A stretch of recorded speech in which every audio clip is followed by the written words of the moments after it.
Good evening guys, good evening, very very good evening to all of you. How are you guys? कैसे हैं आप सभी लोग? क्या मेरी आवाज़ एकदम क्लियर आ रही है? एक बार कंफर्म करें, I am audible clearly? All right, ठीक है।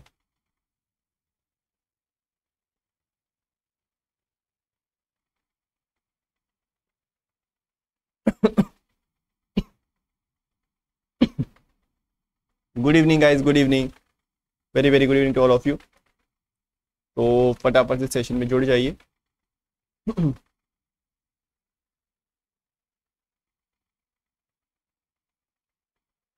आज हम बात करने वाले हैं स्पीड टाइम डिस्टेंस के बारे में, ठीक है? All right, all right, Audible, ठीक है। तो आज का जो हमारा टॉपिक रहेगा that will B speed time and distance. देखो, इससे हमेशा एक या दो क्वेश्चन जरूर आते हैं।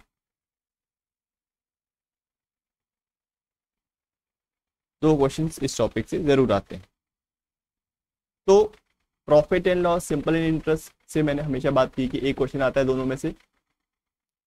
तो बहुत से स्टूडेंट्स को profit and loss, simple interest में दिक्कत होती है। तो मैंने उसका एक तरीका भी बताया है। अगर आपको उस टॉपिक में पूरी तरह से कॉन्फिडेंस है तो आप उस टॉपिक को करो। अगर बिल्कुल कॉन्फिडेंस नहीं है तो उस टॉपिक को आप छोड़ भी सकते हो, ठीक है? क्योंकि आपको 15 क्वेश्चन करने हैं। तो सिंपल और कंपाउंड इंटरेस्ट और प्रॉफिट और लॉस को अगर नहीं भी करोगे कोई दिक्कत की बात नहीं। बट हाँ, अगर छोड़ोगे तो पूरी तरह से छोड़ना है। बट स्पीड टाइम डिस्टेंस, इससे सवाल ज़रूर आएगा और इसको हर हाल में आपको करना है, ठीक है? चलो स्टार्ट करें सेशन को।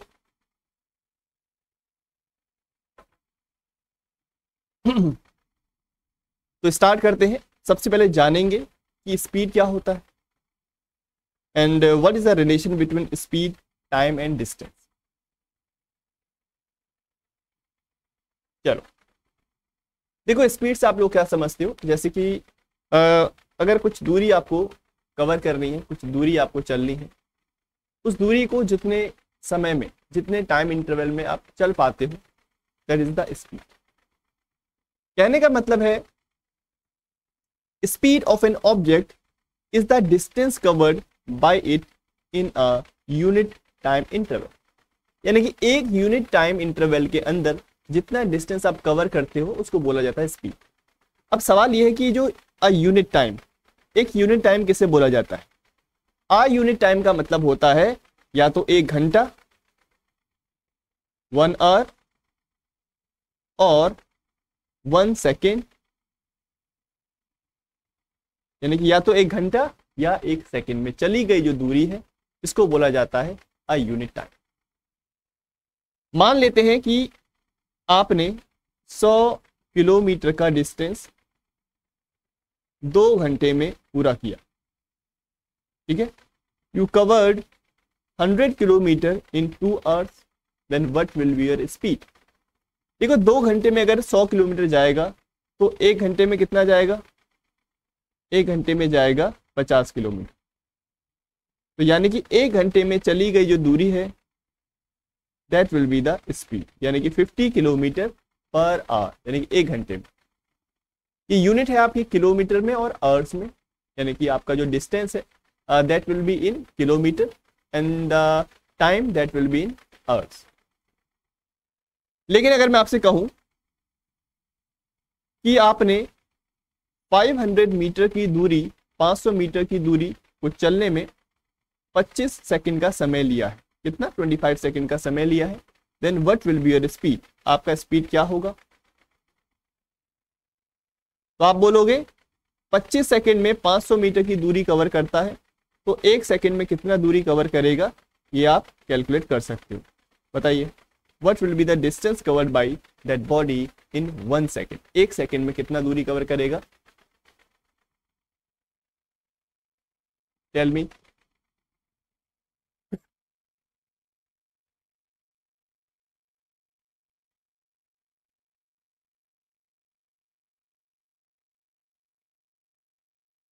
That will be 20 metre per second, एकदम ठीक है। तो अगर 1 सेकंड में निकालोगे यानी कि 500 मीटर डिवाइडेड बाय 25 सेकंड, यानी कि 20 मीटर का दूरी ये कवर करेगा, यानी कि स्पीड हो जाएगा इसका 20 metre per second. That will be the speed of that body. ठीक है, तो आप 1 घंटे में या 1 सेकंड में चली गई जो दूरी है अगर वो बता पाते हो, यानी कि आपको स्पीड पता है, तो स्पीड का फॉर्मूला क्या हो जाएगा? स्पीड का फॉर्मूला होगा distance travelled divided by time taken. Speed will be equal to the distance travelled divided by the time taken. इस बात का ध्यान रखना है, मैं बार बार कह रहा हूं कि जो यूनिट है, यूनिट बहुत ही ज्यादा इंपॉर्टेंट होती है अगर जब भी हम स्पीड की बात करते हैं क्योंकि स्पीड आपकी या तो किलोमीटर पर आवर में होगी, speed will be either in kilometre per hour और metre per second, metre per second. अगर आपका डिस्टेंस किलोमीटर में है तो टाइम हमेशा आवर्स में ही होगा। अगर आपका डिस्टेंस मीटर में है तो आपका टाइम हमेशा सेकंड में ही होगा। ऐसा नहीं होगा कि आपका डिस्टेंस किलोमीटर में है, टाइम आपका सेकंड्स में है, या आपका डिस्टेंस मीटर्स में है और आपका टाइम आवर्स में है, ऐसा नहीं होना चाहिए। ठीक है, तो सेम यूनिट में आपका ये चीज होनी चाहिए। नाउ यूनिट के कन्वर्जन के बारे में भी बात करेंगे कि किलोमीटर पर आवर में हमें स्पीड दे रखी है, हमको इसको मीटर पर सेकंड में चेंज करना है, या मीटर पर सेकंड में स्पीड दे रखी है, इसको किलोमीटर पर आवर में चेंज करना है। तो क्या हम करेंगे उसके बारे में बाद में बात करेंगे। तो ये तो सिंपल सी बात है, स्पीड हो गया। ठीक है, चलो स्पीड का फॉर्मूला भी मैंने आपको बताया है। अब सवाल ये उठता है कि क्वेश्चन कैसे कैसे आपके एग्जाम में पूछे जाते हैं, उन टाइप्स ऑफ क्वेश्चंस के बारे में पहले बात करेंगे। बहुत बार ऐसा क्वेश्चन पूछा जाता है कि एक ट्रेन है, वो ट्रेन एक इलेक्ट्रिक पोल को क्रॉस कर रही है। सुने ऐसे क्वेश्चन, ये एक ट्रेन है इलेक्ट्रिक पोल को क्रॉस कर रही है, या एक ट्रेन एक ब्रिज के ऊपर से क्रॉस कर रही है, या दो ट्रेन एक दूसरे के अपोजिट डायरेक्शन में जा रही हैं। इस तरह के सवाल आपके एग्जाम में बहुत बार पूछे जाते हैं।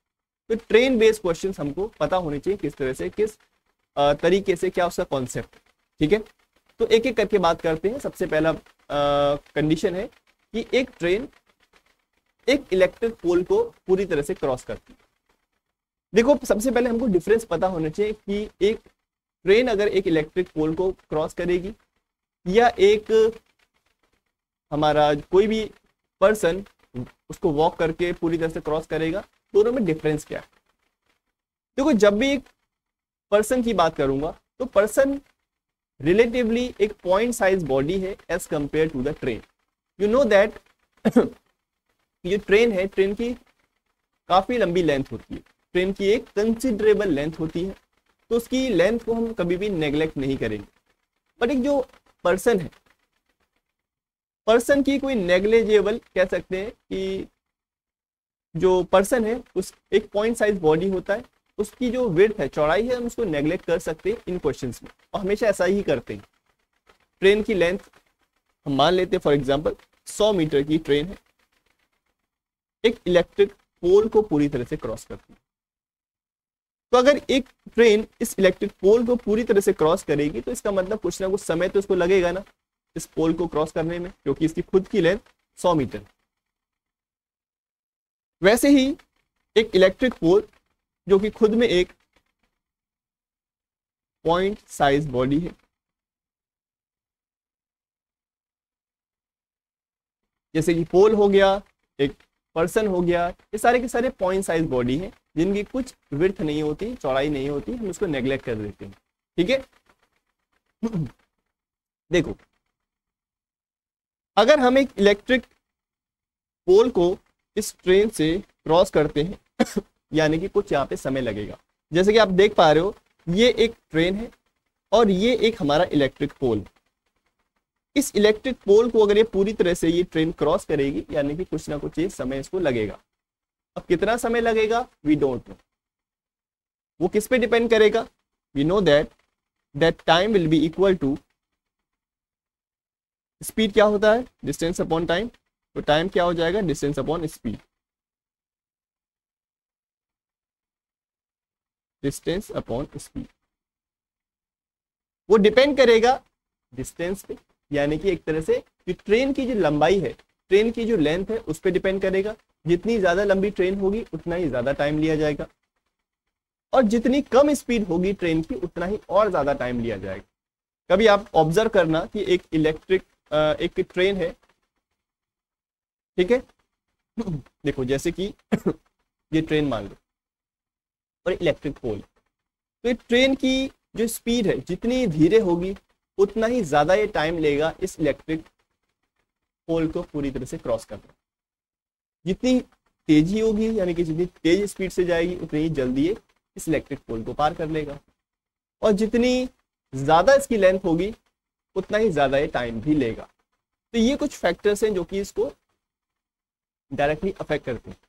तो यानी कि time will be equal to the length of the train, length of train, क्योंकि एक्चुअल में ट्रेन कर क्या रही है, अपनी ही लेंथ को ही कवर कर रही है पूरी तरह से, अपनी ही जो लेंथ है उसको पूरी तरह से उस पोल से आगे यानी कि उस पोल से क्रॉस कर रही है, यानी कि length of the train divided by the speed of train, speed of train. कभी अगर ऐसा क्वेश्चन पूछा जाए, ठीक है कभी अगर ऐसा क्वेश्चन पूछा जाए आपसे कि कोई ट्रेन जिसकी लंबाई, जिसकी लेंथ 200 मीटर है, whose length is 200 meter and it is traveling with a speed of 20 meter per second, 20 meter per second, so we have to tell the time, कितना यहाँ पे टाइम लिया जाएगा, बताइए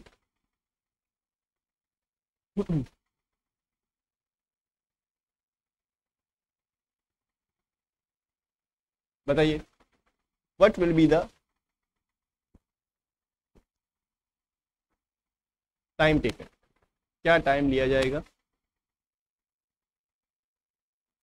200 मीटर लंबी ट्रेन है और स्पीड यहाँ पे 20 metre per second, then what will be the time.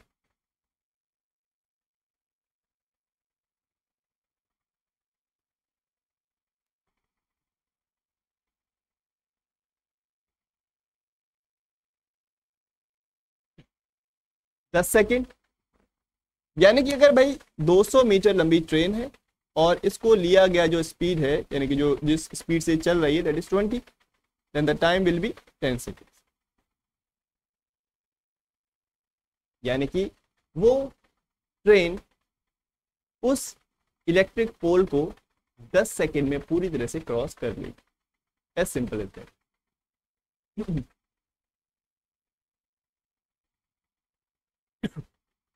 ठीक है, इन 10 सेकेंड्स। ऑल राइट, चलो क्या होगा अगर एक ट्रेन एक ब्रिज के ऊपर से पूरी तरह से क्रॉस करती है। When ever a train is crossing a bridge, अगर एक ट्रेन एक ब्रिज को क्रॉस करती है तो कितना उसको समय लगेगा, वो किस पे डिपेंड करेगा। मान लेते हैं there is a train, it's length is 100 metre, ठीक है। ट्रेन की जो लंबाई है वो 100 मीटर है, और ये जो ब्रिज आपको दिख रहा है इस ब्रिज की लंबाई 200 मीटर। तो ट्रेन को इस ब्रिज को क्रॉस करने के लिए कितना डिस्टेंस चलना पड़ेगा ये मुझको कौन बताएगा। What distance will that train have to travel to completely cross that bridge. 200 metre लंबे ब्रिज को 100 मीटर लंबी ट्रेन अगर पूरी तरह से क्रॉस करना चाहती है तो ट्रेन को कितना डिस्टेंस चलना पड़ेगा ये बताइए।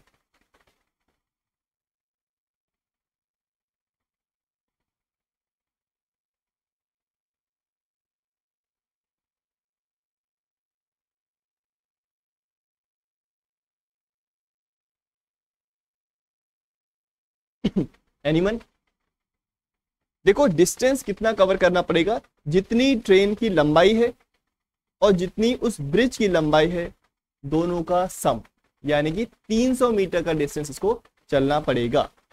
100 प्लस 200 कुल मिला के 300 मीटर का डिस्टेंस इस ट्रेन को चलना पड़ेगा अगर उसको पूरी तरह से इस ब्रिज को क्रॉस करना है। Something like that. Let's assume this is a bridge. इस ब्रिज से इस ट्रेन को जाना है। 100 मीटर लंबी ट्रेन है, 200 मीटर का ब्रिज है। अगर ये ट्रेन इसको क्रॉस कर रही है तो देखो अब ये क्रॉस करना स्टार्ट कर दिया। अभी जैसे कि आगे की तरफ बढ़ेगी तो ये आगे वाला जो पार्ट है ट्रेन का, इसने पूरा 200 मीटर का डिस्टेंस चल लिया है क्योंकि ब्रिज 200 मीटर का है। लेकिन अभी भी ये ट्रेन पूरी तरह से इस ब्रिज से क्रॉस नहीं कर पाई है। इसको अभी पूरी तरह से क्रॉस करने के लिए 100 मीटर का डिस्टेंस और चलना पड़ेगा। 100 मीटर का डिस्टेंस क्यों? क्योंकि ट्रेन की लंबाई 100 मीटर है, तो अभी भी पूरी की पूरी ट्रेन इस ब्रिज के ऊपर ही है। जब ये आगे की तरफ 100 मीटर बढ़ेगी तो पूरी तरह से ट्रेन इस ब्रिज से आगे चली जाएगी, यानी कि 200 मीटर पहले और 100 मीटर बाद में, यानी कि कुल मिला के 300 मीटर का डिस्टेंस इस ट्रेन को चलना पड़ेगा। तो ये चीजें आपको समझ में आनी चाहिए। समझ में आ गया? यानी कि जो ट्रेन जब इस पॉइंट पे होगी, जस्ट ये एंटर कर रही होगी उस ब्रिज पे, तब ये डिस्टेंस चलना शुरू कर रही है। जब यहां से लेके यहां तक इंजन वाला पार्ट कवर कर लेगा ये 200 मीटर का डिस्टेंस, तब ये ट्रेन इस तरह से इसके ऊपर खड़ी होगी। अभी भी 100 मीटर की ट्रेन इस ब्रिज के ऊपर ही है। उसको अगर पूरी तरह से क्रॉस करना है, उस ब्रिज से निकलना है बाहर, तो 100 मीटर का डिस्टेंस और चलना पड़ेगा खुद की लेंथ के बराबर, यानी कि 200 मीटर वो, 100 मीटर वो, यानी कुल मिला के 300 मीटर। ये चीजें समझनी पड़ेंगी आप, ठीक है? Distance will be 300 metre.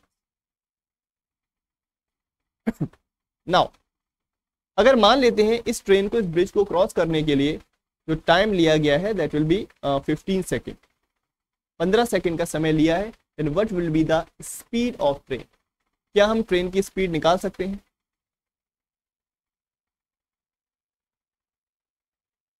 That speed will be the total distance upon the time taken, यानी कि 20 मीटर पर सेकेंड की स्पीड उस ट्रेन की होनी चाहिए।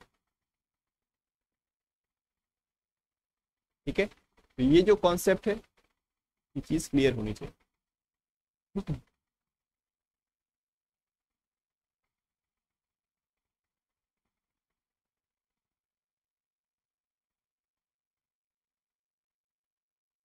ऑलराइट, चलो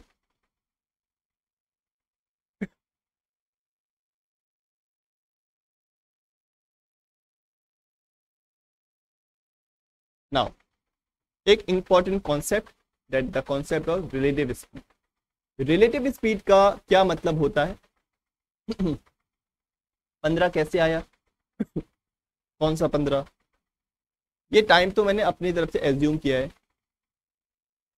एक क्वेश्चन लेके कि भाई अगर टाइम 15 सेकेंड है तो कितना स्पीड होगा। ठीक है, रिलेटिव स्पीड का मतलब है speed of any object with respect to another object. कभी आपने ऑब्जर्व किया होगा कि कभी आप अपनी ट्रेन में बैठे हो और सामने से एक दूसरी भी ट्रेन आपकी ट्रेन की डायरेक्शन में अगर चल रही है, तो आप, अगर आपकी ट्रेन बहुत तेजी से भी जा रही है, 100 किलोमीटर पर आवर की स्पीड से जा रही है, और सामने वाली ट्रेन भी उतनी ही स्पीड से अगर जा रही है, तो आप सामने बैठे हुए पैसेंजर को बहुत आसानी से देख पाओगे, क्योंकि दोनों सेम डायरेक्शन में जा रही है और दोनों की स्पीड 100 किलोमीटर पर आवर है। तो आप बहुत आसानी से सामने वाले पैसेंजर को देख पाओगे। आपको ऐसा महसूस ही नहीं होगा कि सामने जो पैसेंजर है वो 100 किलोमीटर पर आवर की स्पीड से जा रहा है। आपको ऐसा लगेगा वो सामने बैठा हुआ है, आमने सामने दोनों 0 की स्पीड से बैठे हुए हैं। यानी कि जो रिलेटिव स्पीड है, एक दूसरे के रेस्पेक्ट में आपकी जो स्पीड है वो आपको 0 लगे, क्योंकि दोनों का स्पीड सेम है और सेम डायरेक्शन में वो लोग ट्रेवल कर रहे हैं। कभी आप ऑब्जर्व करना कि एक दूसरी ट्रेन अपोजिट डायरेक्शन से बहुत तेजी से आपके बगल से जाती है, और आपकी ट्रेन भी उसके अपोजिट डायरेक्शन में जा रही है, जिसकी स्पीड 100 है और उसकी भी स्पीड 100 है, लेकिन अब डायरेक्शन अपोजिट है। आपकी ट्रेन इधर जा रही है, उसकी ट्रेन अपोजिट डायरेक्शन में जा रही है, तो देखना बहुत तेजी से वो ट्रेन आपको जाती हुई नजर आएगी, क्योंकि अपोजिट डायरेक्शन में जा रही है। तो जब भी सेम डायरेक्शन की बात होगी, then the relative speed will be the difference between both the speed, दोनों के दोनों की जो स्पीड है उनके बीच का जो डिफरेंस होगा वही हमारा यहाँ पे रिलेटिव स्पीड होगा। अगर कभी भी दो ट्रेन अपोजिट डायरेक्शन में जाएंगी then the relative speed will be the sum of both the speed. दोनों की स्पीड को अगर मैं प्लस कर दूंगा तब वहां पे हमारा रिलेटिव स्पीड निकल के आएगी। तो दोनों सिचुएशंस को आप लोगों ने महसूस किया होगा। जब चलती हुई ट्रेन है या हम कभी अपने व्हीकल से इस डायरेक्शन में जा रहे हैं, दूसरा व्हीकल अगर अपोजिट डायरेक्शन में जा रहा है तो बहुत तेजी से जाएगा। ठीक है, जैसे कि ये देखो एक कार है, इसके पीछे एक दूसरी कार जा रही है, तो दोनों सेम डायरेक्शन में जा रहे हैं, both are going in same direction.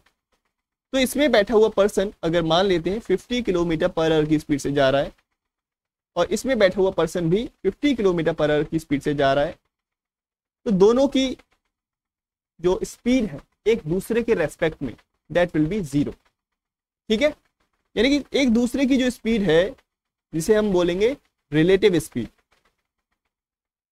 Relative speed that will B 50 minus 50 यानी कि zero, that will B zero. अगर दोनों अपोजिट डायरेक्शन में जाते, ये तो है सेम डायरेक्शन में, सेम डायरेक्शन, अगर अपोजिट डायरेक्शन में जाते तो इनकी स्पीड हो जाती 50 प्लस 50 यानी कि 100 किलोमीटर पर आवर, तब स्पीड प्लस हो जाएगी। इस चीज का ध्यान देना है।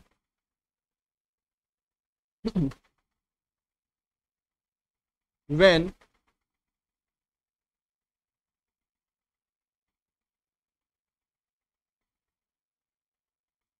the speed of an object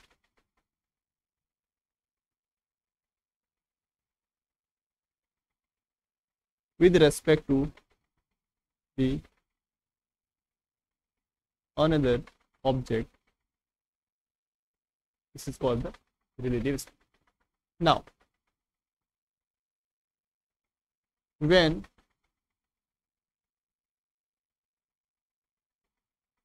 objects are in same direction, then the relative speed will be s1 minus s2. ठीक है, that will B s1 minus s2।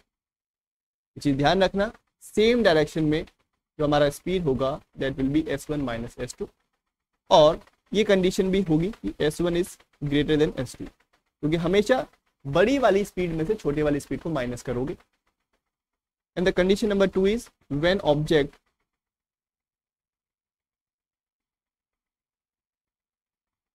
Are in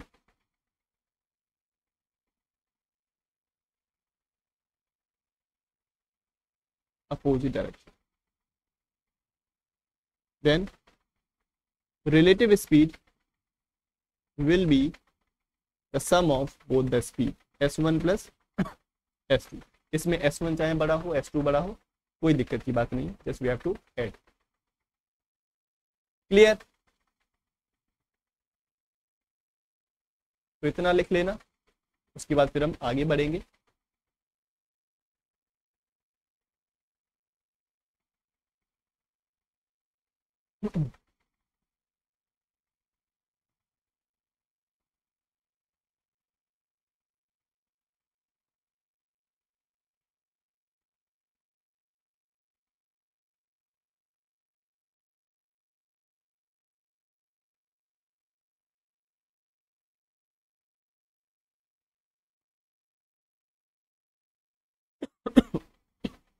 ठीक है, चलो अब आगे बढ़ते हैं। This is with respect to, with respect to यानी कि उसके रेस्पेक्ट, एक बॉडी के रेस्पेक्ट। अगर आप इस कार के अंदर बैठे हो तो इसको बोला जाएगा with respect to this car, यानी कि विद रेस्पेक्ट टू यू। अगर बाहर बैठा हुआ कोई पर्सन है, ग्राउंड में बैठा हुआ है, तो उसके रेस्पेक्ट में इसकी स्पीड तो 50 होगी, लेकिन इसके अंदर बैठे हुए पर्सन के इसके रेस्पेक्ट में 0 स्पीड होगी, क्योंकि दोनों सेम डायरेक्शन में जा रहे हैं। जिसके रेस्पेक्ट में बात कर रहे हैं उसके रेफरेंस में, इसका मतलब ये है। चलो इसके बाद हम बात करेंगे एवरेज स्पीड के बारे में। एवरेज स्पीड भी बहुत बार क्वेश्चन आता है इससे, what is average speed through out his journey. देखो एवरेज स्पीड के लिए सिंपल सी बात है, एक एग्जांपल ले लेते हैं, जैसे कि ए और बी। एक पर्सन ए पॉइंट से बी पॉइंट तक जाता है और ए से बी जाने में उसके रास्ते में 2 पॉइंट पड़ते हैं, एक पॉइंट सी है और एक पॉइंट डी। ठीक है, ए से लेके सी तक जाने में मान लेते हैं 20 किलोमीटर का डिस्टेंस, डिस्टेंस ऑफ 20 किलोमीटर, और सी से लेके डी तक जाने में ये डिस्टेंस 40 किलोमीटर का है, और डी से लेके बी तक जाने में ये डिस्टेंस 80 किलोमीटर का है। ठीक है, ये है डिस्टेंस। और ए से लेके सी तक जाने में इसको जो समय लगा, this is the distance, this is D1, D2 and D3। जो टाइम लगा ए से लेके सी तक, let's say it is 1 our, 1 घंटा। सी से लेके डी तक इसको समय लगा 2 आवर, डी से लेके बी तक इसको समय लगा अगेन 2 आवर। ठीक है, तो हमसे पूछ रहा है कि ए से लेके बी तक जाने में इसका जो एवरेज स्पीड है वो क्या है। कभी आप कहीं से किसी प्लेस से दूसरे प्लेस तक ट्रेवल करते हो ट्रेन से, तो बहुत से स्टेशन आते हैं, तो ट्रेन की स्पीड कभी तेज होती है 2 इंटरमीडिएट स्टेशन के बीच में, और कभी बहुत धीरे भी होती है। कोई आपसे पूछता है कि आपकी ट्रेन की क्या स्पीड थी जब आप यहाँ से यहाँ तक ट्रेवल कर रहे हो, तो आप उसको ऐसा तो नहीं बोलोगे कि उसकी 20 किलोमीटर पर आवर स्पीड थी, कि एक पर्टिकुलर इंटरमीडिएट स्टेशन के बीच का स्पीड बता रहे हो। आप ओवरऑल बताओगे, ओवरऑल उसका स्पीड क्या रहा, कभी बहुत तेजी से भी चली, कभी बहुत धीरे भी चली। ये जो ओवरऑल स्पीड है ना, इसी को ही हम कहते हैं एवरेज स्पीड। तो आप कहीं उसकी बीच की स्पीड बताओगे, ना ही बहुत कम ना ही बहुत ज्यादा, कहीं बीच की स्पीड, इसी को बोला जाता है एवरेज स्पीड। तो आप क्या बोलोगे, average speed will be equal to the total distance travelled, total distance travelled divided by the total time taken, total time taken. यानी कि this will be D1 plus D2 plus D3 divided by T1 plus T2 plus T3। सारी distances को ऊपर plus कर दोगे और सारे time को नीचे प्लस कर दोगे और दोनों को डिवाइड कर दोगे। So in this question the relative speed will be 20 plus 40 plus 80, यानी कि दिस विल बी 140 डिस्टेंस हो जाएगा। Time will be 2 plus 2 plus 1, यानी कि 5 आवर्स आपका टाइम हो जाएगा, यानी कि 28 किलोमीटर पर आवर का स्पीड यहाँ पे इस स्पीड से जाएगा। अगर इंडिविजुअल इंटरमीडिएट स्टेशन के बीच का स्पीड देखा जाए, this will be distance is 20, time is 1, यानी कि this will be 20 kilometre per hour A से लेके सी तक। सी से लेके डी तक ये गया 40 divided by 2, again 20 kilometre per our.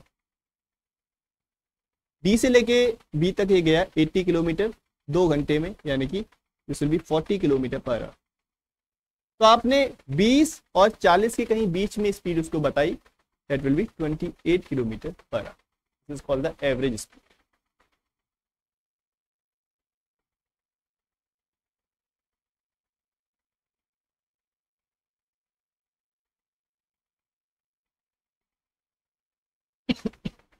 ठीक है, नाउ ये तो है एवरेज स्पीड, कोई दिक्कत की बात नहीं है। कभी कभी क्या होता है, कभी कभी ऐसा होता है कि जो इंटरमीडिएट जो स्टेशन है, एक मैं पर्टिकुलर कंडीशन की बात कर रहा हूं, क्या वो पर्टिकुलर कंडीशन, मान लो कि आप ए पॉइंट से बी पॉइंट तक ट्रेवल कर रहे हो किसी स्पीड से, उसके बाद आप वापस ए पॉइंट पे आ रहे हो किसी दूसरी स्पीड से, let's say the speed is x kilometre per hour and let's say this is y kilometre per hour. तो बहुत ध्यान से सुनना है,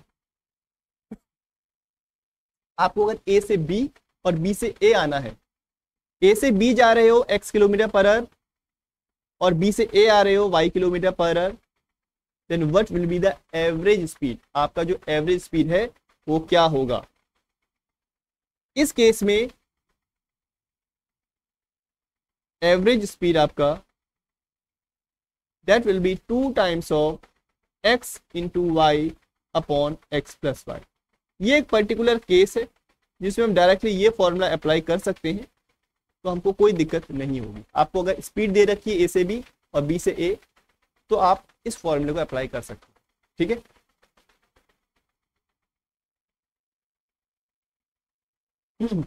स्पीड ऑफ 1 2 3 डिवाइडेड बाई 3 नहीं कर सकते, वो गलत अप्रोच है, वो गलत कंडीशन, ठीक है। सब स्पीड को प्लस करके 3 से डिवाइड नहीं करो। ऐसे ही अगर यहाँ भी आपको करना हो तो x plus Y divide by 2 ऐसा करोगे नहीं, वो गलत हो जाएगा, ठीक है। क्योंकि यहाँ पे जो डिस्टेंस है वो देखना है आपको। डिस्टेंस क्या है यहाँ पे, ए से बी और बी से ए। तो ऐसा कभी भी नहीं करेंगे कि स्पीड को दोनों को प्लस करके डिवाइड बाई 2 करेंगे, वो तो एवरेज निकालने का तरीका है। किसको, डिस्क्रीट डेटा को। बट ये तो स्पीड टाइम डिस्टेंस की बात हो रही है, तो ए से बी जाने में कुछ अलग समय लग रहा है, बी से ए आने में कुछ अलग समय लग रहा है, तो यहाँ पे एवरेज ऐसे नहीं निकलेगा। You have to apply this formula और बाय डूइंग दिस मेथड सब डिस्टेंसेस को प्लस कर लोगे और टोटल टाइम से डिवाइड करोगे। ये तब है जब आपको स्पीड नहीं दी गई है, अगर स्पीड दे रखी है तो आप इसको अप्लाई करोगे।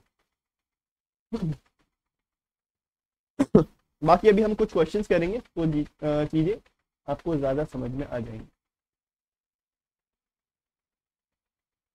हाँ, वो मीन में करते हैं, जब आपको बोलेगा ये 5 नंबर से इनका आप एवरेज निकालें, तो आप उनको प्लस करके डिवाइड बाई 5 कर दो। पर स्पीड के केस में ऐसा नहीं करेंगे क्योंकि टाइम पे डिपेंड करता है, इट डिपेंड्स ऑन टाइम। चलो इस फॉर्मूले को लिख लो फटाफट से, फिर हम लोग क्वेश्चन को स्टार्ट करेंगे।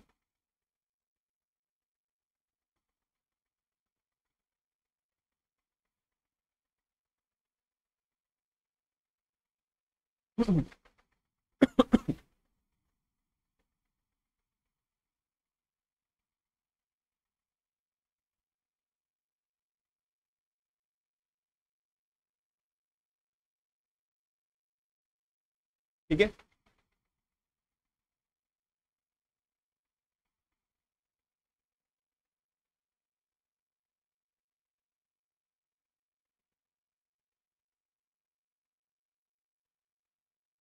चलो ये कैसे डिराइव किया, सेम फॉर्मूले से डिराइव किया हम लोगों ने। ये जो फॉर्मूला है total distance upon total time taken, उसी से ही डेरिवेशन बनाया, ठीक है। अगर आप देखोगे ए से लेके बी तक का डिस्टेंस, बी से लेके ए तक का डिस्टेंस, दोनों डिस्टेंस सेम। अगर मैं आपसे कहूँगा यहाँ से लेके किसी पॉइंट तक जाओ, उस पॉइंट से फिर वापस आओ, आपने यहाँ से वहाँ जो डिस्टेंस कवर किया फिर वहाँ से यहाँ डिस्टेंस कवर किया, दोनों इक्वली तो होंगे, सेम ही होंगे। तो यानी कि अगर ए से बी आप अगर डी डिस्टेंस मान लो और बी से ए बी डी डिस्टेंस है, तो what will be the average speed. Average speed का फॉर्मूला आपसे कहता है the total distance travel. Total distance कितना है, डी प्लस डी दोनों साइड का divided by the total time taken. Time कितना है, ए से लेके बी तक का टाइम t1 मान लो, बी से लेके ए का टाइम t2 मान लो, ठीक है। अगर आप t1 टाइम की बात करूं ए से लेके बी, तो टाइम का फॉर्मूला क्या होगा, time will be equal to distance upon speed. तो ए से लेके बी तक डिस्टेंस क्या होगा d, और स्पीड को मान लो क्या, स्पीड को मान लो x, जो कि आपको क्वेश्चन में दे रखा था अभी मैंने, इस x को मैंने स्पीड मान लिया, प्लस t2 टाइम के लिए डिस्टेंस क्या होगा d, और यहाँ पे स्पीड क्या होगा y। When you will solve this you will get the same formula. ऊपर से ये हो जाएगा 2 times of d divided by x और y, आप एलसीएम लोगे, एलसीएम लेने के बाद यहाँ से अगर d अगर बाहर कॉमन लोगे this will B y plus x,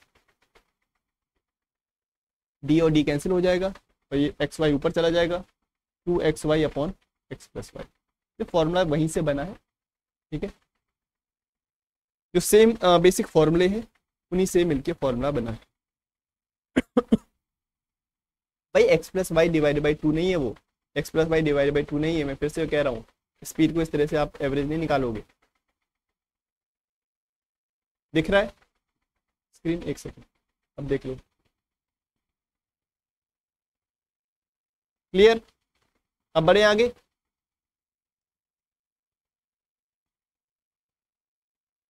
हाँ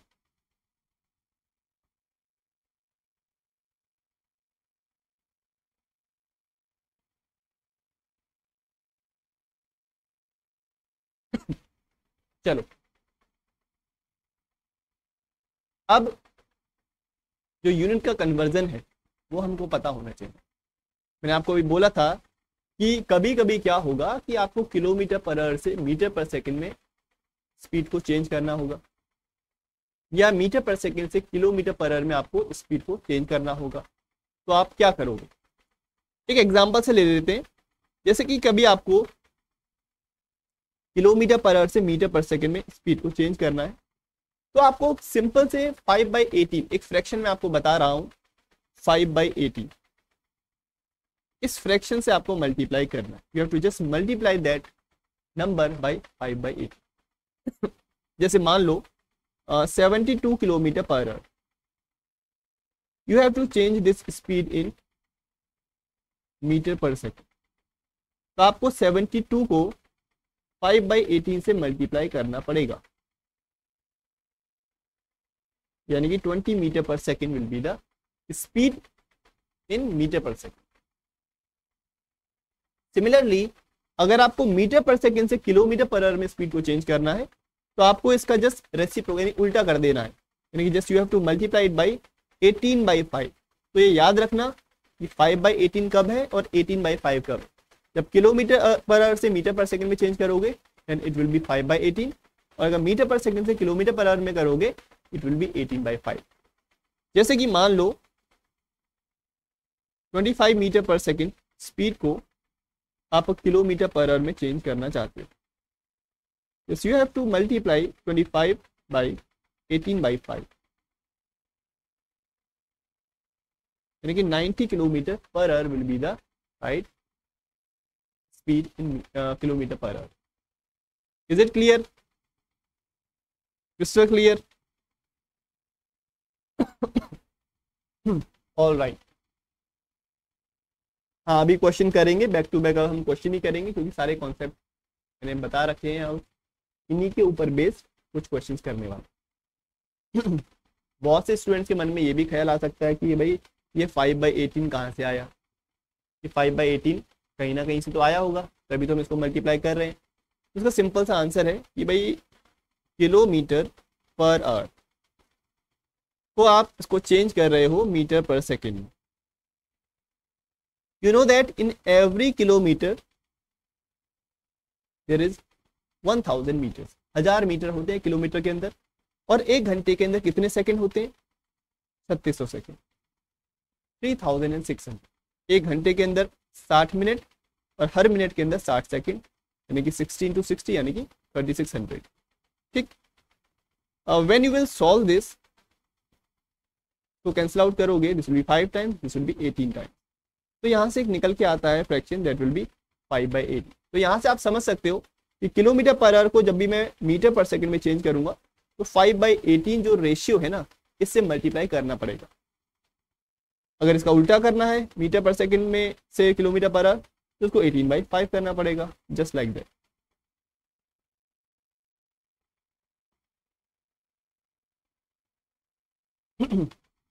ठीक है, चलो इसको याद रखना हमेशा, जिससे आप डायरेक्टली स्पीड को एक यूनिट में चेंज कर सकते हैं। क्योंकि कभी कभी क्या होगा, डिस्टेंस आपको मीटर्स में दी गई होगी और स्पीड आपको किलोमीटर पर आवर, तो आपको स्पीड को फिर चेंज करना पड़ेगा, तो वहां पे इसका हम यूज करेंगे। चलो अब एक एक करके कुछ क्वेश्चन करते हैं तो ज्यादा चीजें क्लियर हो जाएंगी।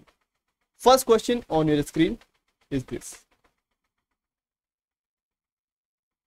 देखो क्या कह रहा है, a 75 meter long train is running at 54 km per hour. In how much time will it cross an electric pole? वो ट्रेन जो कि 75 मीटर लंबी है, 54 किलोमीटर पर आवर की स्पीड से जा रही है, तो एक इलेक्ट्रिक पोल को कितने समय में पूरी तरह से क्रॉस करेगी। करिए इसको। अभी मैंने आपको बताया है कि एक ट्रेन अगर एक इलेक्ट्रिक पोल को क्रॉस करती है तो एक्चुअल में खुद की जो लंबाई है ट्रेन की उसको क्रॉस कर रही है, उतना डिस्टेंस कवर कर रही है। तो लंबाई तो पता है 75 मीटर है, 54 किलोमीटर पर आवर की स्पीड है, तो we have to find the time. करिए।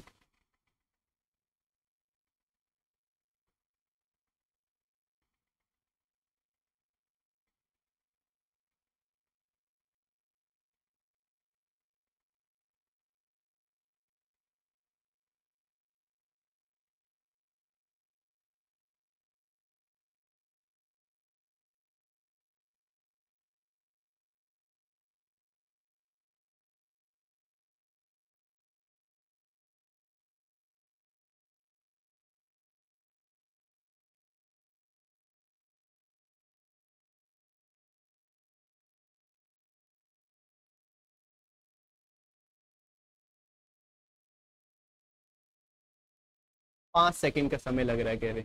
ऑप्शन नंबर 4 है। ओके और बताइए, और बताएं।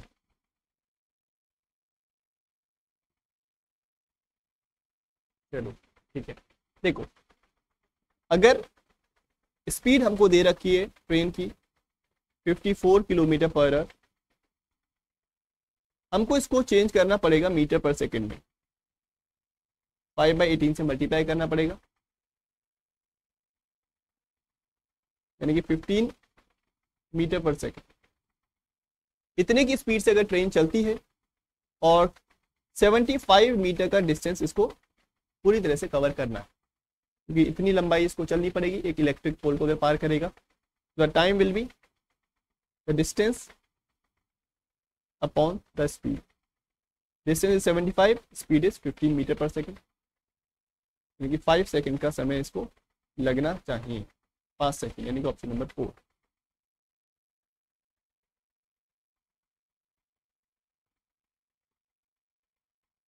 ठीक है, तो इसमें कोई प्रॉब्लम नहीं है, सीधा सा क्वेश्चन है, distance upon speed.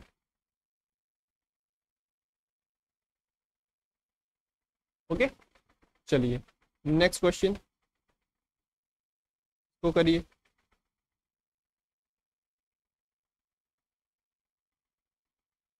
A 415 meter long train is running at 63 km per hour. In how much time will it cross a tunnel 285 metre long? एक टनल है, एक सुरंग है जो कि 285 मीटर की है, उसके अंदर से ट्रेन को क्रॉस करना है, क्योंकि 415 मीटर लंबी ट्रेन 63 किलोमीटर पर आवर की स्पीड से इतने लंबी टनल को कितनी देर में ट्रेन क्रॉस कर पाएगी? चाहे टनल हो चाहे ब्रिज हो, हमेशा जो टोटल डिस्टेंस कवर करेगा train, that will be the sum of both the distance. दोनों की डिस्टेंस का सम के बराबर इसको डिस्टेंस कवर करनी पड़ेगी। तो डिस्टेंस क्या होगा और स्पीड हमको दे रखा है, we have to find the time. हमको टाइम फाइंड करिए इसको।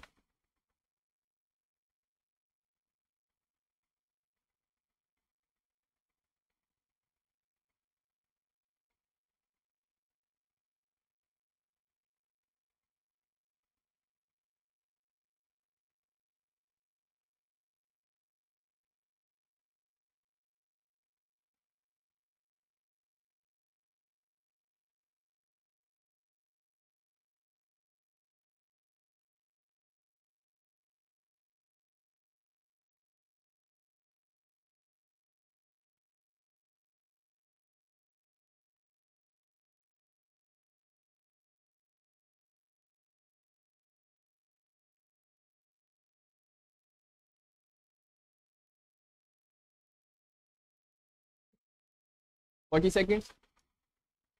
What will be the total distance? Distance will be the length of the train plus length of the tunnel.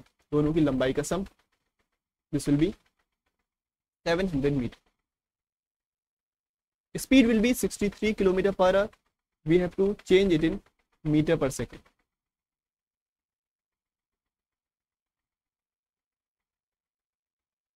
(35 by 2 meter per second will be the speed. इसको fraction में ही रहने दो. So the time will be the total distance divided by the speed. 35 upon 2, upon का 2 जाएगा ऊपर, तो 35 से 20 times cancel हो जाएगा, तो टाइम विल बी 40 सेकेंड. तो डेसिमल में करने की जरूरत नहीं है, तो फिर गड़बड़ हो जाएगा. 700 डिवाइडेड बाई 17.5, तो आप इसको फ्रैक्शन में ही रहने दो, तो एक कैंसिल आउट हो जाएगा.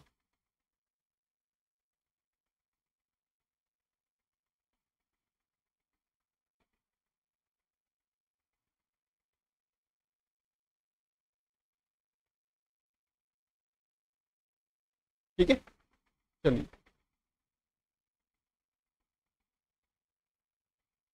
नेक्स्ट करिए इसको.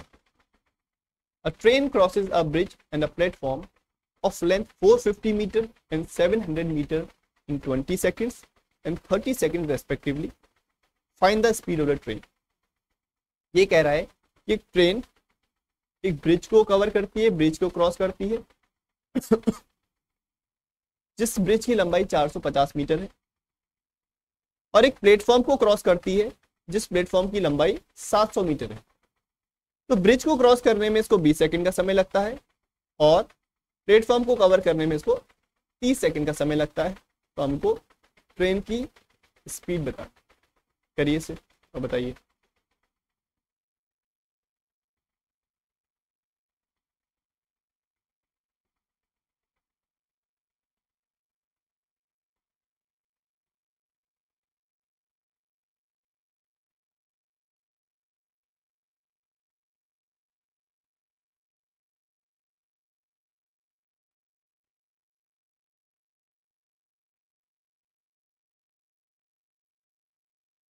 दो अलग अलग इक्वेशन बना के आप इसको कर सकते हैं।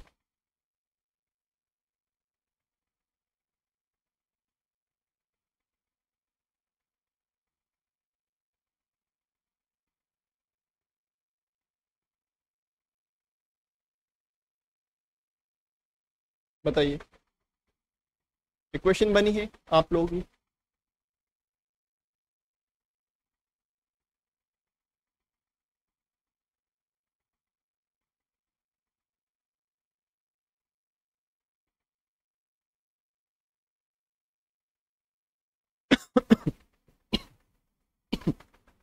ट्वेंटी थ्री आ रहा है कैसे भाई?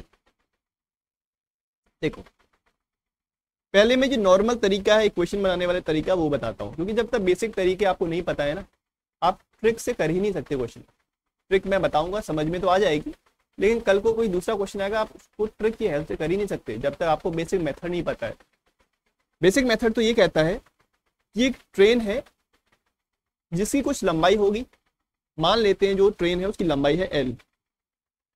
ये एल लेंथ की ट्रेन 450 मीटर लंबे ब्रिज को क्रॉस करने में 20 सेकंड का समय लगाती है। तो इससे इक्वेशन क्या बनेगी? Speed of the train will be equal to distance that will be L plus 450। इतना डिस्टेंस इसको क्रॉस करना पड़ेगा खुद की लंबाई के बराबर और ब्रिज की लंबाई के बराबर, दोनों के सम के बराबर इसको डिस्टेंस कवर करना पड़ेगा। ऐसा करने पे इसको 20 सेकंड का समय लगता है। It will take 20 seconds to do this thing. Now ये तो प्लेटफॉर्म के लिए है। सेकेंड इक्वेशन हम बनाते हैं, sorry this is for bridge. Second equation हम बनाते हैं प्लेटफॉर्म के लिए।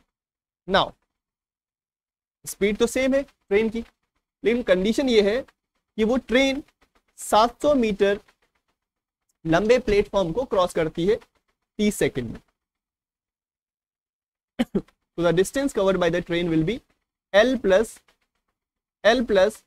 700 divided by the total time 30 second. 30 second के समय में ऐसा होगा। ठीक है, एक तरीका तो ये है कि आप यहां से दोनों इक्वेशन को सॉल्व करो और s का वैल्यू निकालो। We have to find the speed of the train. तो मैं क्या कर सकता हूं, you know that the speed of the train is this, here the speed of the train is this. दोनों से जो s का वैल्यू है वो दोनों को बराबर रख दो। यहाँ पे s का वैल्यू है L प्लस 450/20, यहाँ पे s का वैल्यू है L प्लस 700/30।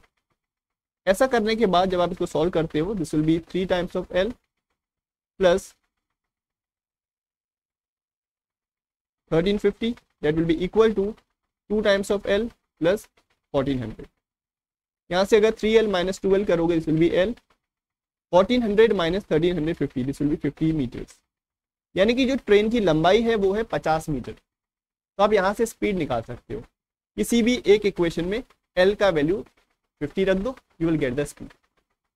मैं इस वाली इक्वेशन में अगर रखूँ, this will be S is equal to L plus 450, यानी कि 50 plus 450, this will be 500 divided by 20, this will be 25।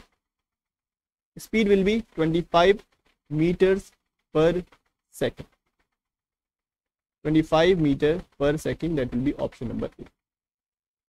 that will be the equation। clear? 500/20, चाहे इस इक्वेशन में लगा दो वैल्यू L का, चाहे इसमें लगा दो, दोनों से आंसर सेम ही आएगा हमेशा। इक्वेशन समझ में आ गया ना? ये है प्लेटफॉर्म के लिए और ये है ब्रिज के लिए। ठीक है, दो अलग अलग इक्वेशन है। दोनों से मैंने एस का वैल्यू इक्वेट किया है, दोनों को इक्वल रखा है और एल का वैल्यू कैलकुलेट कर लिया। एल का वैल्यू कैलकुलेट करने के बाद किसी भी एक इक्वेशन में आप वैल्यू जब पुट करोगे you will get the value of S speed. Is it crystal clear to all of you?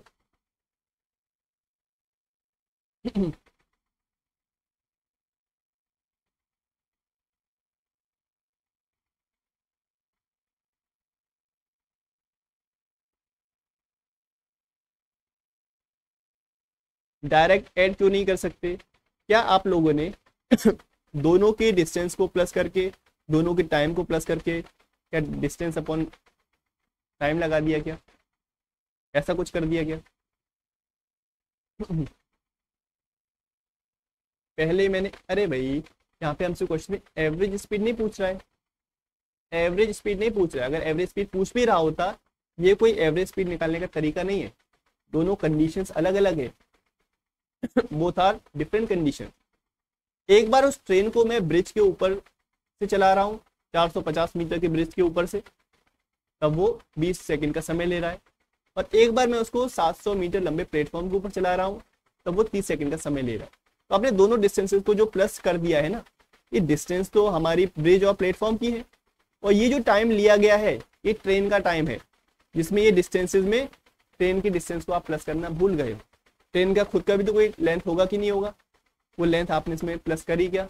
नहीं करी, तो ऐसी कंडीशन उसमें नहीं लगा सकते। तो मैंने यहाँ पे ट्रेन की लेंथ को भी कंसीडर किया है। मैंने हमेशा बोला है कि ट्रेन की एक कंसिडरेबल लेंथ होती है, तो उसको हमेशा हमें एज्यूम करना पड़ेगा। तो ट्रेन की लेंथ प्लस ब्रिज की लेंथ डिवाइड बाई 20, ये एल को नेग्लेक्ट नहीं करेंगे। सिमिलरली प्लेटफॉर्म की इक्वेशन में भी L plus 700 divide by 30 like that.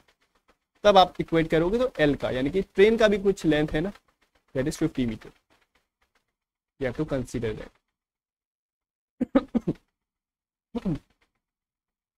ठीक है, चलो ये तो है एक आम जिंदगी, यानी कि नॉर्मल तरीका। अब एक मेंटोस तरीका, यानी कि अगर क्वेश्चन आएगा तो हम इसको बहुत ही आसानी से भी कर सकते हैं। क्या वो तरीका है? देखो ध्यान देना यहाँ पे स्क्रीन पे। मान लो कि एक ये ब्रिज है, ठीक है, और ये एक प्लेटफॉर्म है, इसे platform.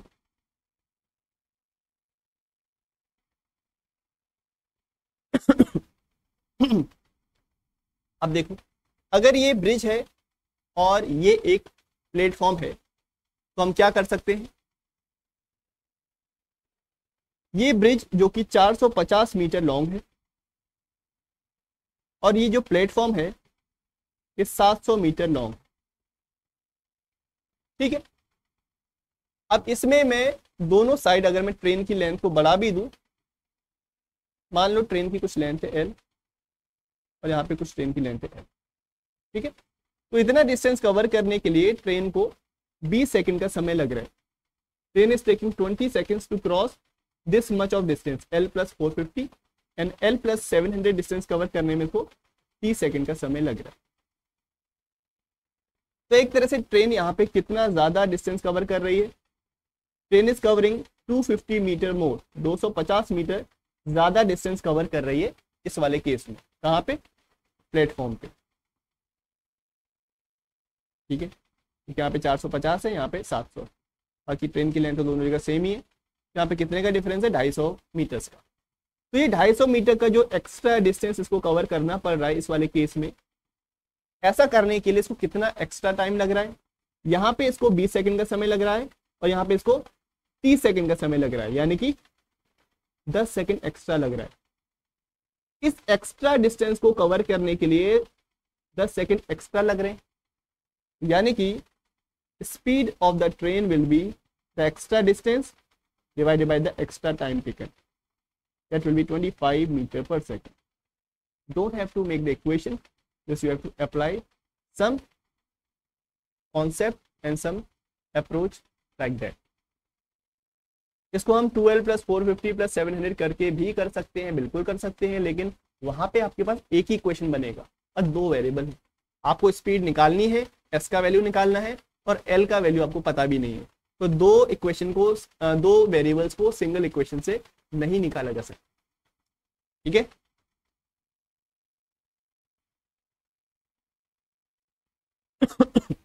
Is it clear to all of you?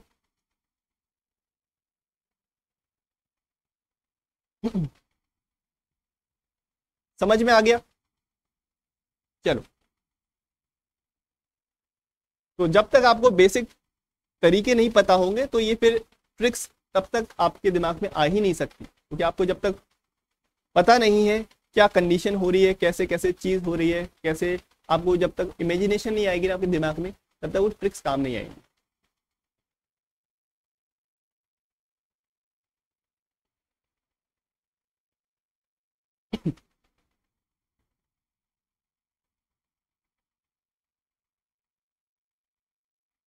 250 is the extra distance. Extra distance है ना, ये 450 मीटर ट्रेवल करेगा ब्रिज के लिए और 700 मीटर प्लेटफॉर्म के लिए। दोनों के बीच का डिफरेंस कितना है? 250 मीटर। 250 मीटर का जो एक्स्ट्रा जो डिस्टेंस कवर किया इसने प्लेटफॉर्म के केस में, उसके लिए इसको 10 सेकंड एक्स्ट्रा लग रहे हैं। तो extra distance upon extra time. ठीक है, चलो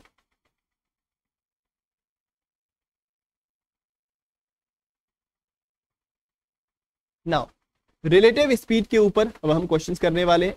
रिलेटिव स्पीड का मतलब आपको समझ में आ गया ना?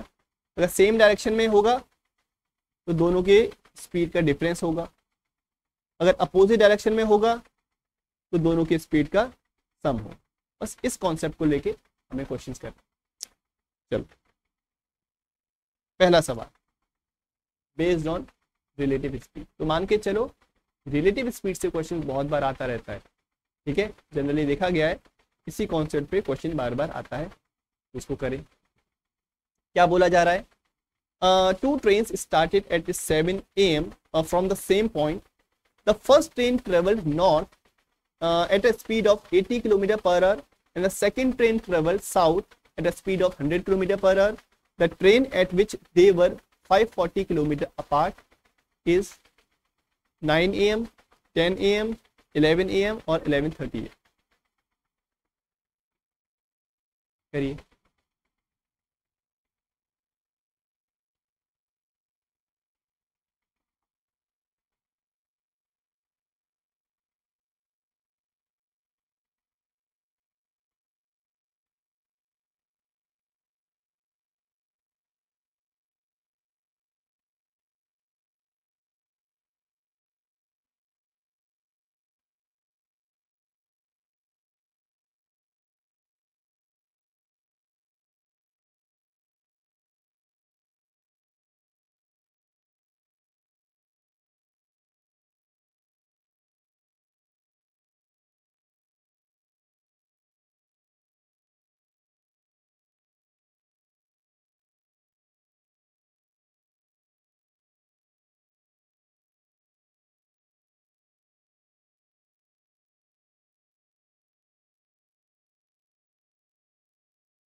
सुबह के 7 बजे से स्टार्ट करना है और दो ट्रेनें अपोजिट डायरेक्शन में जा रही हैं। एक जा रही है टूवर्ड्स नॉर्थ, एक जा रही है टूवर्ड्स साउथ, यानी कि एक दूसरे के अपोजिट। एक की स्पीड है 80 किलोमीटर पर आवर, दूसरे की स्पीड है 100 किलोमीटर पर आवर। 540 किलोमीटर दोनों से एक दूसरे से दूरी कितनी देर बाद हो जाएगी? Option number B. ओके, देखो east, west, north and south. तो एक ट्रेन यहाँ पे है और एक ट्रेन यहाँ पे, यानी कि दोनों सेम पॉइंट पे हैं अभी। एक नॉर्थ डायरेक्शन में जा रही है और एक साउथ डायरेक्शन। तो एक ट्रेन यहाँ पहुंच गई, दूसरी ट्रेन यहाँ पे पहुंच गई। Let's say it is A train, it is B train. तो दोनों के बीच का जो डिस्टेंस है वो 540 किलोमीटर का होना चाहिए। अगर इस 7 AM पर इस पॉइंट से स्टार्ट होती हैं दोनों ट्रेनें, एक का जो स्पीड है which is 80 kilometre per hour और दूसरे का स्पीड है 100 kilometre per hour, and we have to find the time taken, यानी कि कितने समय पे ये 540 किलोमीटर का डिस्टेंस दोनों के बीच में हो जाएगा। देखो relative speed of the train. देखो रिलेटिव स्पीड का कॉन्सेप्ट तभी आता है जब दो ऑब्जेक्ट्स मोशन में होते हैं। अब ऐसा नहीं है कि एक मोशन में है दूसरा रेस्ट पे है, तब ये कॉन्सेप्ट नहीं लगता। Only and only when both the objects are in motion, और दोनों अपोजिट डायरेक्शन में जा रहे हैं, then the relative speed will be 80 plus 100, यानी 180 किलोमीटर पर आवर। और दोनों ने मिलके 540 किलोमीटर का ये डिस्टेंस कवर किया है। तो the time will be the total distance divided by the relative speed. यानी कि शुरुआत से इसने 3 घंटे का समय लिया है दोनों के बीच में 540 किलोमीटर होने के लिए। अगर 7 बजे से स्टार्ट किया है, 7 बजे से 3 घंटे बाद, यानी कि कितना समय हो जाएगा, सुबह का 10 बज जाएगा, 10 AM। That will be option number B. ठीक है, 3 घंटे में ऐसा होगा।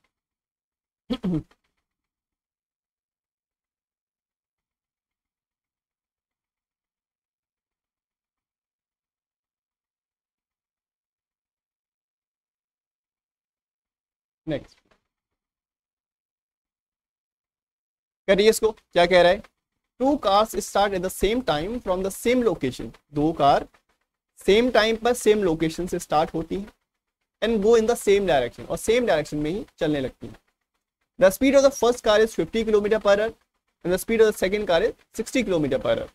The number of hours it take for the distance between the two car to be 20 kilometre. यानी कि दोनों कारों के बीच का जो डिस्टेंस है 20 किलोमीटर कितनी देर बाद हो जाएगा। दोनों सेम पॉइंट पे सेम पोजीशन से अगर चलती हैं, एक की स्पीड 50 है दूसरी की स्पीड 60 है, तो कितनी देर बाद दोनों के बीच का जो डिस्टेंस है वो 20 किलोमीटर हो जाएगा। That we have to find. करिए।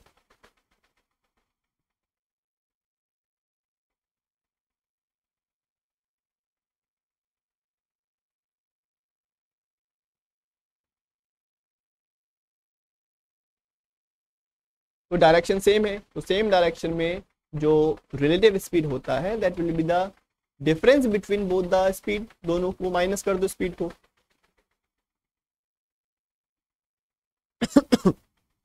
दो घंटा लग रहा है, okay. Relative speed will be equal to 60 minus 50। बड़े वाले स्पीड में से छोटे वाले को माइनस कर दो, अगर दोनों सेम डायरेक्शन में जा रहे हैं तो that will be 10 kilometre per our. दोनों के बीच का डिस्टेंस कितना होना चाहिए, 20 किलोमीटर का क्वेश्चन में कह रहा है। तो the time will be the distance upon the relative speed, यानी कि 2 घंटे का समय यहाँ पर इनके बीच में। तो जब 2 घंटे का समय होगा तब दोनों के बीच में डिस्टेंस 20 किलोमीटर का होगा।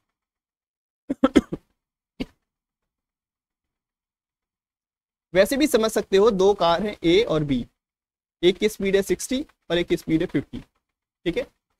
यानी कि 50 किलोमीटर पर आवर का मतलब क्या है, 1 घंटे में 50 किलोमीटर जाती है और दूसरी वाली 1 घंटे में 60 किलोमीटर जाती है। अगर पहले 1 घंटे की बात करूं तो ये 60 किलोमीटर का डिस्टेंस कवर कर लेगा, 60 किलोमीटर का। लेकिन दूसरी वाली कार केवल 50 ही किलोमीटर का डिस्टेंस कवर कर पाएगी, यानी कि दोनों के बीच का कितने का गैप हो गया, 10 किलोमीटर का गैप आ गया पहले घंटे में। दूसरे घंटे में ये अगला 60 किलोमीटर चलेगी और अगले 1 घंटे में ये अगला 50 किलोमीटर चलेगी। तो दोनों के बीच में अब डिफरेंस कितने का आ जाएगा, 20 किलोमीटर का। हर एक घंटे में यहाँ पे 20 किलोमीटर का 10 किलोमीटर का डिफरेंस आ रहा है, कि दोनों के स्पीड के बीच में 10 किलोमीटर पर आवर का डिफरेंस है, यानी कि हर एक घंटे में 10 किलोमीटर ये वाली जो कार है वो आगे चली जाए। तो 2 घंटे का समय यहाँ पे लगेगा। That will be option number B. Next करिए इस क्वेश्चन को। Train A with length 240 meter is running in opposite direction towards train B and cross each other completely in 10 seconds. If the sum of the speed of both the train is 198 km per hour, दोनों train की speed का जो सम है that is 198 km per hour, then find the length of the train B। हमको B train की length यहाँ पे बतानी। करिए।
आया आंसर 310। ओके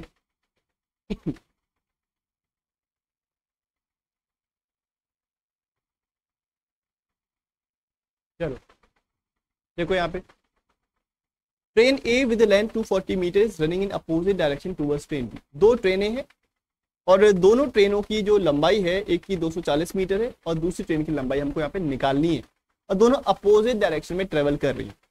अगर एक ट्रेन ये है और दूसरी ट्रेन ये है, both are moving in opposite direction, इसका लेंथ हमको दे रखा है 240 मीटर, इसका लेंथ हमको नहीं पता, let's say it is x metres.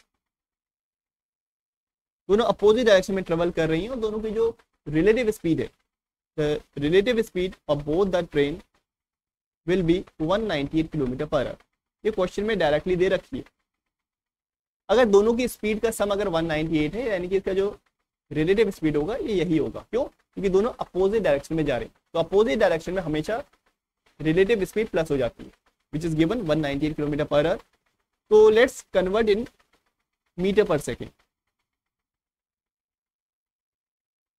यानी कि 55 metre per second will be the relative speed. तो what will be the distance travel by the trains. Train के द्वारा चला गया जो डिस्टेंस है वो कितना होगा? दोनों की लेंथ के सम के बराबर। दोनों की जो लेंथ है ना ट्रेन की, उसको प्लस कर दो, that will be the distance covered by both the train, that will B 240 plus x, कितना मीटर। ऐसा करने पर उन दोनों ट्रेनों को 10 सेकंड का समय लगता है एक दूसरे को क्रॉस करने के लिए। The time taken will be 10 seconds.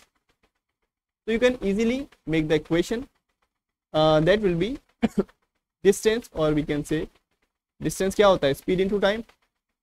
चाहे speed is equal to distance upon time लगा दो, एक ही बात है। Distance is 240 plus x, that will be equal to the speed 55 into the time 10 seconds. 550 minus 240. So the value of x will be 310 metre. 310 metre यहाँ पे हमारा ये train का लेंथ हो जाएगा। Option number B. क्लियर हो गई बात एकदम? तो बताएं।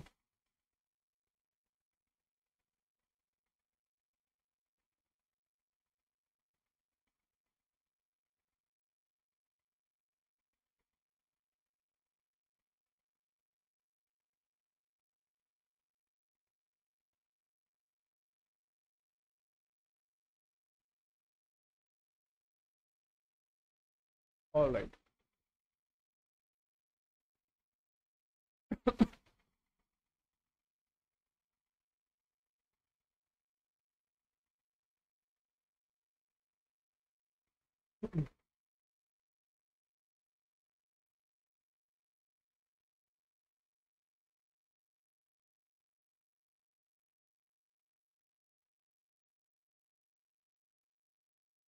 अगला सवाल। Next question on your screen will be this. करिए इसको। क्या बोल रहा है? A train 100 metre long takes 9 second to cross a man. एक 100 मीटर लंबी ट्रेन 9 सेकेंड का समय लगाती है अगर वो पूरी तरह से एक आदमी को क्रॉस करना चाहती है। Man walking at 5 kilometre per hour in the direction opposite to that of train.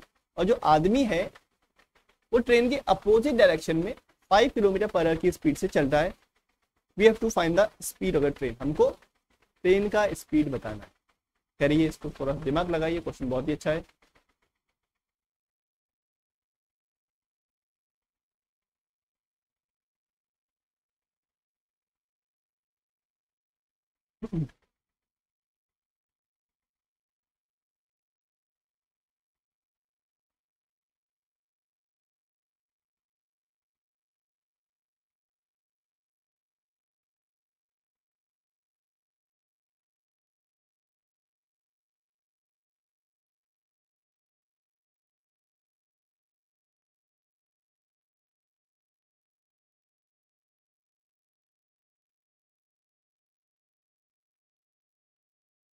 वही किया है मैंने, 310 प्लस दोनों को प्लस करके 10 से डिवाइड किया है और इसको किसके बराबर रखा है?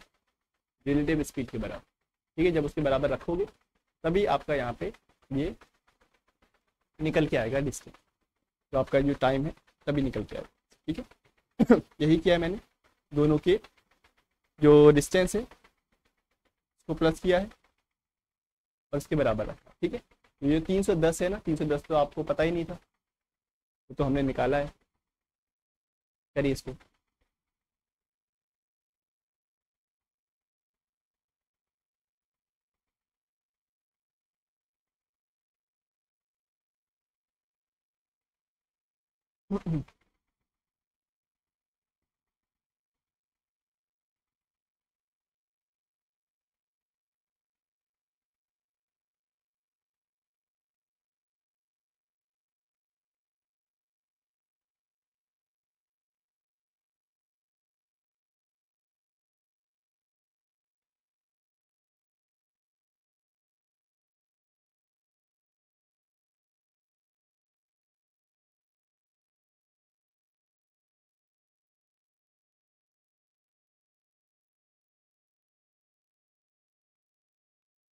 क्या रहा आंसर बताइए, आया किसी का? समय समाप्त हो चुका है।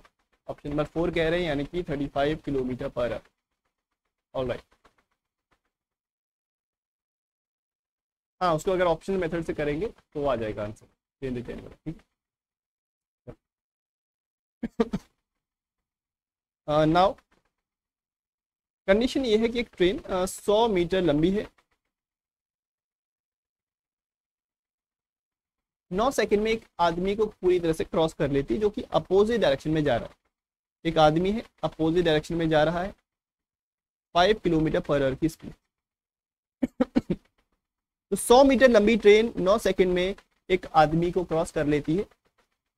तो एक काम करते हैं, हम यहाँ पे रिलेटिव स्पीड निकाल सकते हैं। We can calculate the relative speed. कैसे भाई? अगर ट्रेन 100 मीटर की है और आदमी की जो वेट है, चौड़ाई, वो तो नेग्लिजिबल होती है, मैंने पहले ही बताया।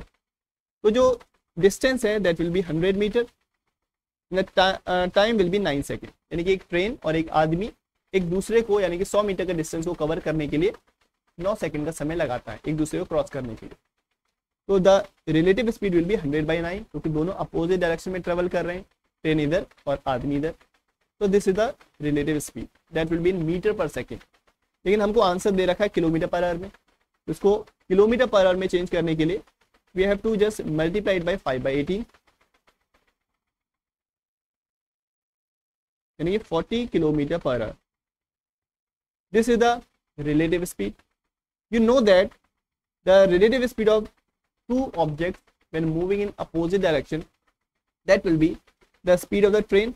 ट्रेन की स्पीड को अगर मैंने s मान लिया, that will be s plus 5 kilometre per our, that will be equal to 40। तो s का वैल्यू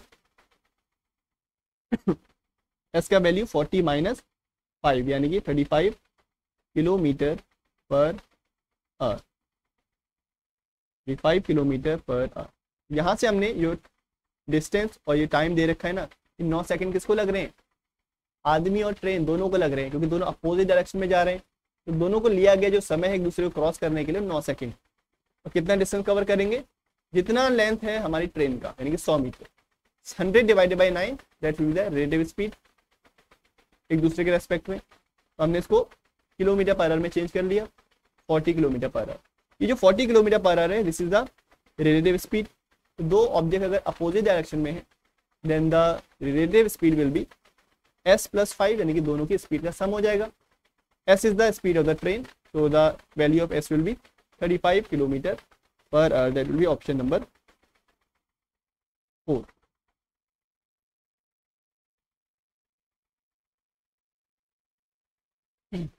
क्लियर? ठीक।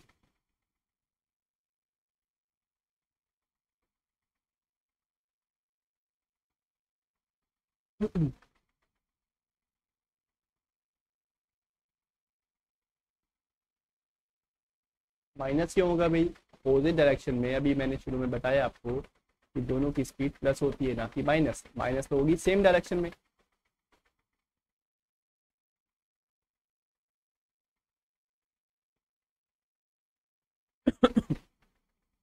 x प्लस 5 को 100/9 के इक्वल में कैसे रखोगे? क्योंकि स्पीड आपको किलोमीटर पर आवर में दे रखा है ना, ये वाला आदमी का जो स्पीड है। 100/9 क्या है, that is in metre per second. तो आपको पहले कन्वर्ट करना पड़ेगा इसको, तब रख पाओगे। ठीक है, चलो अगला सवाल। Next question on your screen will be this. A train crosses a man who is running in the same direction of the train at a speed of 2 meters per second in 10 seconds. Same train crosses a tunnel in 54 seconds. If the speed of the train is 72 km per hour, then what is the length of the tunnel? We have to find the length of the tunnel.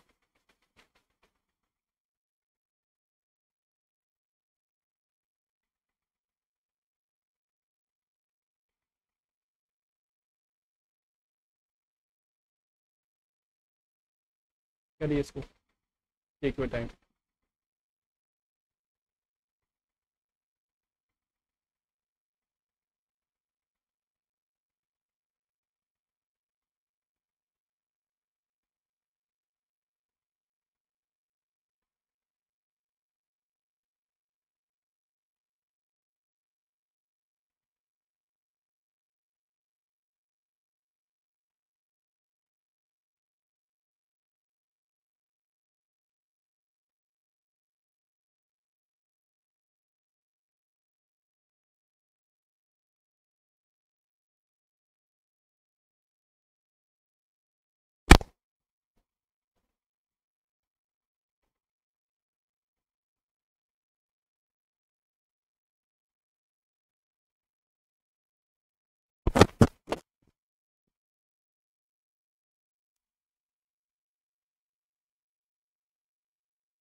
आया समझ?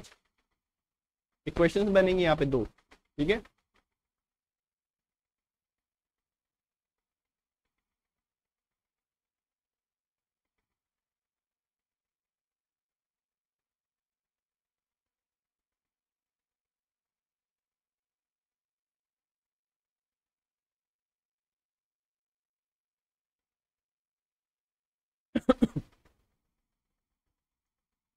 Time खत्म।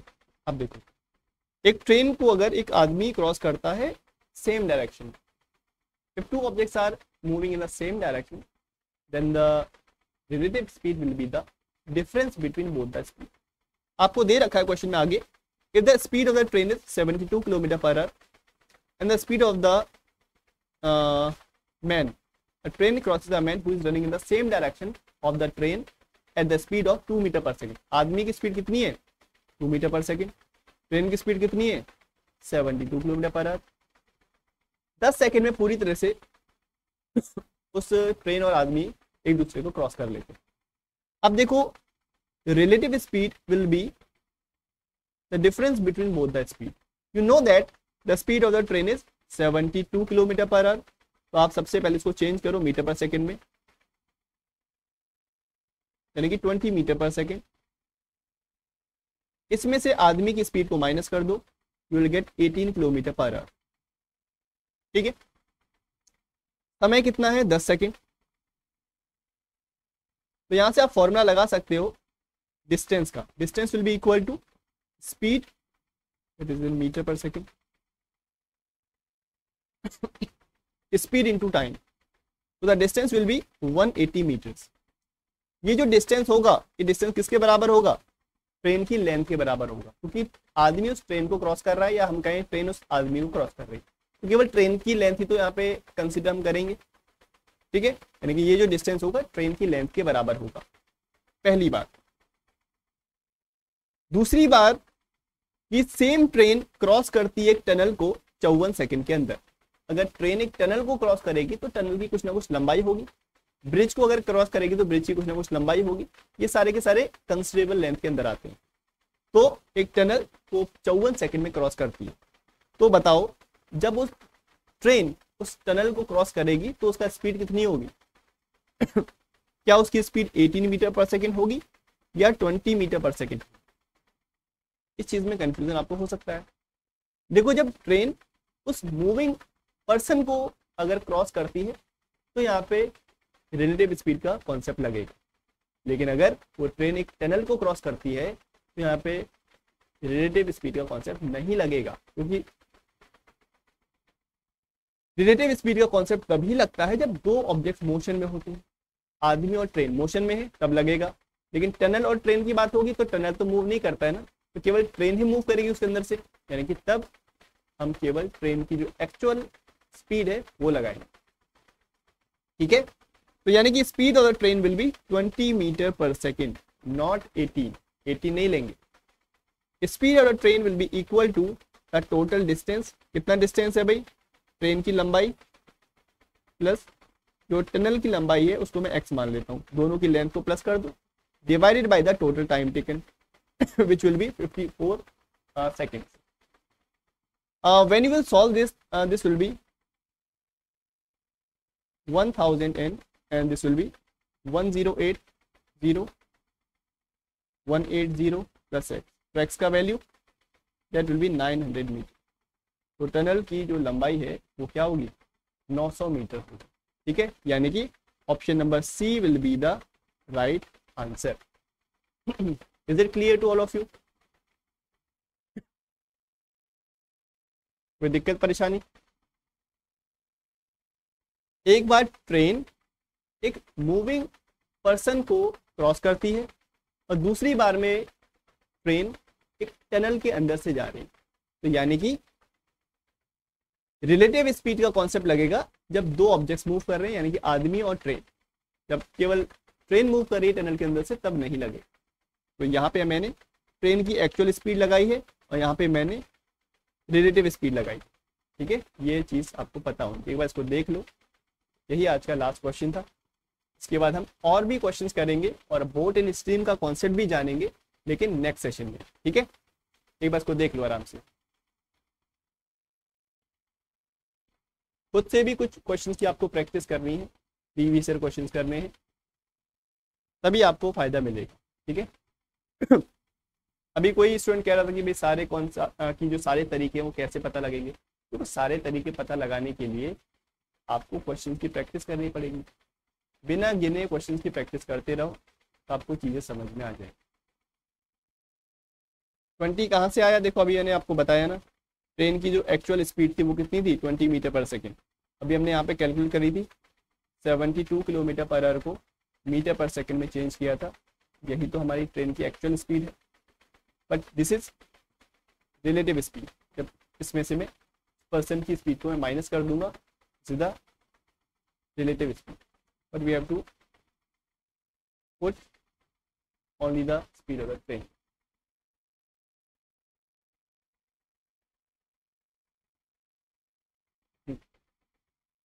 ठीक है, तो इन questions को आप लोग एक बार दोबारा से देख लेना और एक बार इन कॉन्सेप्ट्स को दोबारा से रिवाइज कर लेना और खुद से कुछ क्वेश्चन की प्रैक्टिस भी करना, तभी ये चीज़ क्लियर होंगी। अभी हम और भी बहुत सारे क्वेश्चन की प्रैक्टिस करेंगे नेक्स्ट सेशन के अंदर, और बोट एंड स्ट्रीम में कॉन्सेप्ट भी जानेंगे क्या होता है। ठीक है, चलो